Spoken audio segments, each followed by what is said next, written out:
Well, we're in a time of a lot of frustration in this country. Iraq, of course, the lack of health care for people who work every day, gas prices going up, the weakening economy that scares us every day.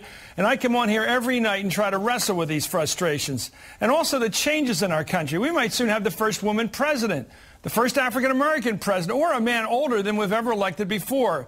And of course, we always treat things here with hope, our uniquely American hope that we can actually make things better, that we can make the greatest of countries not only survive, but as William Faulkner once said, prevail. In the midst of talking about all this, almost always without a script and almost always on tricky subjects of gender and race and right and left and what's in our country's interest and who I think is telling the truth and who I think isn't, I know I'm dealing with sensitive feelings. I've accepted all of this as part of the business I have chosen. This program, I am proud to say, is tough, fearless, and yes, blunt. I want people to react when I say something. I don't like saying things so carefully, so politically correctly that no one thinks I even said anything. What I've always counted on in all the wild, speeded-up conversations on Hardball and elsewhere on television is my good heart.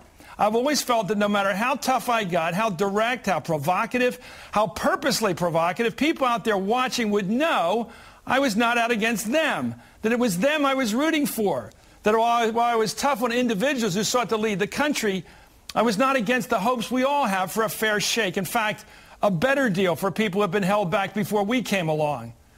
Some people I respect, politically concerned people like you who watch this show so faithfully every night, people like me who care about this country, think I've been disrespectful to Hillary Clinton, not as a candidate, but as a woman. They point to something I said on MSNBC's Morning Joe the morning after the New Hampshire primary, that her election to the U.S. Senate and all that's come since was a result of her toughness, but also the sympathy for her because her husband embarrassed her by the conduct that led to his impeachment, because he, in the words I used, messed around. The truth, of course, is finer, smarter, larger than that. Yes, Hillary Clinton won tremendous respect from the country for the way she handled those difficult months in 1998. Her public approval numbers spiked from the mid-40s up to the 70s in one poll I looked at. Why? Because she stuck to her duty. She performed strongly as First Lady. She did such a wow of a job campaigning for Senate candidates, especially Chuck Schumer of New York, that she was urged to run for a Senate seat there herself. She might have well gotten that far by another route and through different circumstances, but this is how it happened. The rest is history, how Hillary went up to New York, listened to people's concerns, and beat the odds, as well as the Republicans, to become a respected member of the U.S. Senate. So did I say it right? Was it fair to say that Hillary Clinton, like any great politician, took advantage of a crisis to prove herself? Was her conduct in 1998 a key to starting her independent electoral career the following year? Yes. Was it fair to imply that Hillary's whole career depended on being a victim of an unfaithful husband? No. And that's what it sounded like I was saying, and it hurt people I'd like to think normally like what I say, in fact, normally like me.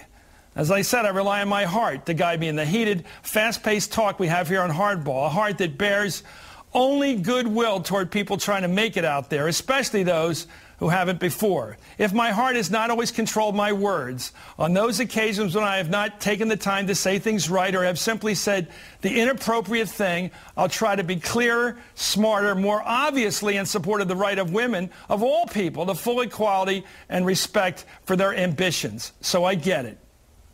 On the particular point, if I'd said that the only reason John McCain has come so far is that he got shot down over North Vietnam and captured by the enemy, I'd be brutally ignoring the courage and guts he showed in bearing up under his captivity.